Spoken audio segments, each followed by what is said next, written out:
So, ayun, try pa tayo ng other example. So, example number 2. So, ang given natin is 2xy minus second squared x dx plus quantity x squared plus 2y dy is equal to 0. So, ayan ang unang kailangan natin gawin. Total naman nasa standard form na siya. So, kailangan i-check lang natin if exact yung equation. So, ito yung m, kasi yan yung kasama ng dx, ito yung n natin. So, partial derivative of m with respect to y. So, iti-treat lang natin ng constant yung x. So, ibig sabihin, ano yung derivative niya ng m natin? Derivative of m is, 2x. so, ang derivative of m is 2x na lang. Kasi, again, constant lang yung x. Hihiwalay lang natin agad yung 2x multiplied by 1. Eh, yung second squared x, in terms of x yan. So, ah, ano na agad? 0 na 'to. So, yung sa kabila naman, so partial derivative of n with respect to x. So, yung 2y, 0 na kaagad yan. Derivative of x squared is 2x. So, ibig sabihin, exact yung equation. So, next, try na muna natin yung shortcut. Sa shortcut muna tayo, yung mas mabilis na way. So, then later, try nating i-solve using yung diretso. Kapag sa shortcut, mas maganda para di kayo nalilito, do agad nyo naman din nakikita, pwede nyong i-distribute lahat ng terms para makita natin. So, 2xy dx minus second squared x dx plus x squared dy plus 2y dy is equal to 0. Though sabi ko nga, pwede naman diretso lang kahit dito nakikita naman yan. Pero para hindi lang nalilito, i-distribute na siya. So, ang mangyayari niyan dito, ano niyan yung hihiwalay natin kaagad. Second squared x. Second 2y. Yung 2y dy kasi in terms of y lahat sila and yung Okay. second squared x dx kasi purely x lang. So, meron na tayong negative second squared x dx plus integration ng 2y dy. So, kung titignan nyo, meron na naman tayong isang pair na natitira. Yung isa, in terms of dx, yung isa, in terms of dy. So, pipili lang tayo ng isa. Ano yung mas madali? X squared. X squared. Yung x squared na lang. So, kunin lang yan natin yung x squared dy, mag-equal na yan to sa c. So, negative second squared x dx, ano yung integration? Diretso lang to. Negative tangent x plus, ito niyan, 2y squared over 2. So, cancel lang yung 2 plus integration of x squared with respect to dy. X cubed over x squared. X squared. x squared, x Y. squared y. So, kasi lalabas lang naman natin yung x squared. Integration of dy is y. So, equal to c. So, final answer niya natin, ilipat ko lang to. So, y squared plus x squared y minus tangent x is equal to c. So, ito na yung final answer natin. Kahit i-try nyo mang i-check, ito kasi obvious naman siya na magiging x squared y lang din. So, kapag in-integrate natin 'to, kahit alin naman yung piliin. Pero pakita na natin. Again, naka-separate dapat agad yung second squared x dx tsaka 2y dy. What if ang pinili natin yung integration naman ng 2xy dx equal to c? So, ito same lang siya dun sa kanina. Dito naman, ang mangyayari lang, lalabas lang natin yung 2y. So, magiging lang tong 2y multiplied by the integration of x dx, which is x squared over 2 is equal to c. Cancelled lang 'to, ang mangyayari lang magiging tong plus x squared y is equal to c. So, same lang. So, negative tangent x, then ito naman pagdating dito is y squared. So, kahit alin yung piliin dun sa mga non-direct integrable natin. So, next, try naman natin siya using dun sa method natin. So, yung mahabang method. So, re-write ko lang ay hindi,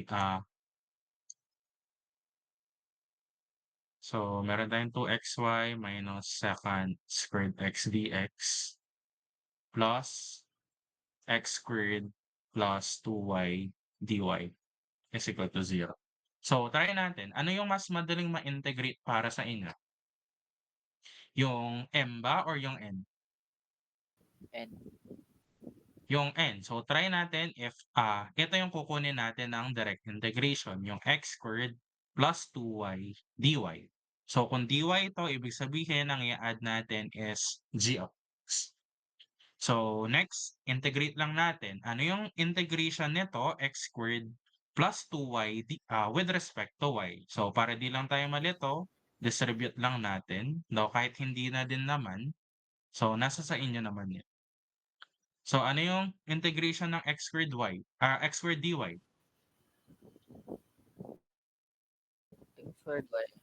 So, x squared y plus, ito 2x naman, squared. magiging 2y squared over 2. So, cancelled lang yan and then plus g of x.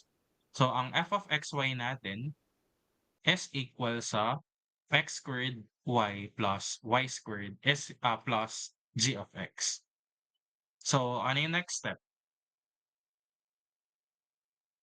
Partial derivative. So, kunin lang yan natin yung partial derivative nito with respect to x. So, meron naman siyang pattern din eh. Kung y to, mag-g of x ka. Kung g of x to, mag-derive ka with respect to x. So, parang nakikita naman din yung pattern niya. So, kung kukunin natin to, derivative ng x squared y with respect to x. 2xy. 2xy. Kasi constant lang yung y, hihiwalay agad. Derivative of x squared is 2x. Ito, walang problema yan, 0. So, plus g prime of x. So, kasi na-derive yung g of x, kaya naging siyang g prime. So, next step is, e-equate lang natin siya dun sa kabilang side. Which is, yung m natin. Yung 2xy minus secant squared x. So, cancelled lang yan. So, ang g prime of x natin is equivalent sa negative secant squared x. So, since nasa in terms of x tayo, kailangan lang nating integrate to with respect to x. So, para makuha yung g of x, so in-integrate lang natin. Again, yung value nito is integration ng negative tangent x. For our final answer, babalik lang natin yung nakuha nating g of x dun sa f of xy natin. So, final answer niyan will be x squared y plus y squared plus g of x, which is yung value niya is negative tangent x is equal to c. So, ito yung final answer natin, which is, again, equal lang din naman dun sa sinolve natin using shortcut method. So, try nyo na lang yung sa kabila. What if naman ang gamitin nyo or in-integrate nyo is yung kabilang side. So, dapat mag-a-arrive naman sa same answer. So, proceed tayo sa example number 3. So, try tayo merong trigo. Or may trigo na pa rin kanina. Pero ito, try natin to. Ang given is example number 3. Ang given is cosine x plus sine y dx plus x cosine y plus y dy is equal to 0. So again, cosine x plus sine y dx plus x cosine y plus y dy. So una, again, test for exactness muna, hindi dapat nawawala yan. So partial derivative of m with respect to y. Ito yung m natin. So ano yung partial derivative nito with respect to y? Cosine y. So, cosine y na lang. Kasi itong cosine x purely constant. Derivative ng sine y is cosine y. Sa kabila naman, ang partial derivative of n with respect to x. So, dito, Cosine y. cosine y is purely constant, hihiwalay lang. So, multiplied sa derivative of x which is 1. So, cosine y. Itong y, 0 din yan kasi constant lang.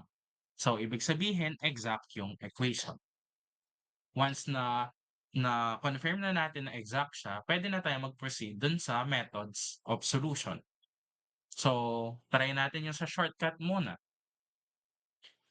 So, dun sa shortcut, so para again, sabi ko nga para hindi tayo nalilito, pwede nyong i-distribute to yung dx natin. Meron yan tayong sin y dx plus x cosine y dy plus y dy is equal to 0.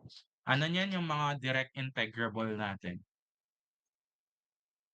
Yung Cosine x dx. Saka dy. cosine x dx saka Y dy. yung y dy. Y dy. Kasi ito in terms of y tapos x siya. So, hindi siya purely x or y lang. Same din dito. Meron kang variable x. So, and then, again, meron tayong natitirang pair pa. Isa sa dx, isa sa dy. Pwede kayong pumili ng isa lang. Ano yung mas madali para sa inyo? Usually Sin naman, y. ang pipiliin natin, yung mas madali. So, sin y dx is equal to c. So, kailangan lang natin ma-integrate yan. Ano yung integration ng cosine x dx? Positive sin x. So, ang integration niya is sin x. Ito naman, magiging tong Y squared. y squared over 2. Then, yung sa last part is, nag-integrate Negative tayo. cosine y. Negative x. Hindi. X and x pala siya. Kaya Sin So, y, x. nag-integrate tayo with respect to x. Sin y yan, X so sin y. constant lang yan. So, x sin y is equal to c. So, ito na yung final answer. Or kung gusto natin tanggalin yung pagkaka-fraction, multiply lang natin by 2. So, ang answer is 2 sin x plus y squared plus 2x sin y is equal to c. So, kahit alin naman dyan. Actually, ito pwede na. Pero kapag madami yung fraction, mas okay if ayusin natin siya. So, yan yung gamit kapag shortcut. So, try naman natin. Kung ang gagamitin natin is yung long method. Ito pala, try natin, 'di ba, sin y dx 'to. What if naman ito yung pinili natin? So, dagdag na lang natin siya dito kasi ito same lang naman. Dapat mag-equal sa x sin y. What if ito yung pinili natin? X cosine y dy. 'Di ba, ang x constant lang. So, cosine y dy. Ano ba yung integration ng cosine y dy? Sin y lang. So, same lang din naman. So, ibig sabihin pair lang sila. So, ayan yung magiging sagot kapag shortcut. So, again, kung gagamit tayo ng long method, dapat mag-a-arrive din sa same answer. So, ano yung mas madaling ma-integrate? Yung x ba or yung m ba or yung y? Yung m. Kasi ito meron pang x cosine y. Basta kung nasa sa inyo naman kung ano yung sa tingin mas complicated sa inyo or yung mas simple. So, lagi nyo pinipili yung mas simple lang. So, cosine x plus sin y dx. So, dx tayo dyan. So, g of y yung gagamitin natin. So, ano yung integration nito? Cosine x dx. Cosine x dx. So, ang integration niya is sin x. How about yung plus? Ito naman, plus 0. x sin y. Ayaw pala. So, nag-integrate tayo with respect to x. So, para hindi nalilito, pwede nyo naman kasing distribute na muna. So, magiging tong cosine x dx plus integration of sin y dx plus g of y. Para di lang tayo nalilito. So, which is same lang naman. So, ito, constant kasi yung y natin. So, pwede nating ilabas yan. Integration of dx is x. So, plus g of y. Ito yung f of xy natin. So, next step, kailangan lang yan natin kunin yung partial derivative nito with respect to y. Kasi g of y tayo dyan. So, ano yung matitira niyan? Etong sin x, 0 na lang. Kasi nagpa-partial derivative tayo with respect to y. Constant lang to. How about yung sa kabila? X cosine Y. So, magiging yang x cosine y plus g prime of y. So, yan yung nakuha nating partial derivative. So, after that, ang gagawin lang is, e-equate lang natin siya dun sa kabila. So, plus g prime of y, ang ginamit natin is yung m. So, ang n natin is x cosine y plus y. So, kasi ito yung ginamit natin. So, equate natin siya sa x cosine y plus y. So, x cosine y plus y. Usually naman, kapag gumagamit kayo ng method na ganito, laging may naka-cancel. Usually, pero may times lang na hindi siya na-cancel. Pero ang pwede nyo namang gawin nun is ilipat nyo lang siya sa kabila para ma-solve natin yung g prime of y. So, ang matitira, g prime of y natin is equal na lang sa y. Kasi again, kapag transpose natin, magka-cancel lang, magzi-zero lang. So, to solve for the value of g of y, so integrate lang natin to with respect to y. So, ang g of y natin yan is equivalent sa y squared over 2. So, again, after natin makuha to, ibabalik lang natin siya dito. So, final answer niyan will be sin x plus x sin y plus g of y, which is y squared over 2 is equal to c. Or, again, pwede naman natin siyang i-multiply na lang ng 2. So, 2 sin x plus 2x sin y plus y squared is equal to c. Kahit alin naman dito. So, yan na yung final answer natin. So, again, pwede nyo namang i-try dun sa kabila. What if yung kabila yung gamitin? And dun sa book na binigay ko, meron namang mga practice problems. So, dalawa lang, actually, isa lang yung ginamit kong problem dito, yung example C lang. So, may mga solutions din naman yung iba, and then meron din dun sa mga chapter exercise. So, pwede nyo naman silang i-practice. Lalo na dun sa chapter exercise, meron naman sagot. So, actually, mas madali ito, yung exact, kumpara dun sa homogeneous. Kasi yung homogeneous, although mas madaling intindihin, ang kalaban kasi dun is yung algebra part, which is prone to error. Unlike dito, kahit papano, medyo maikli lang yung solution. Maikli na yan, actually, compared naman dun sa ano natin, dun sa homogeneous equation. So, ayun, for exam niyan, syempre kapag nabigyan kayo ng equation, hindi naman nakalagay kung ano yung gagamitin na method. So, kailangan chine-check sila.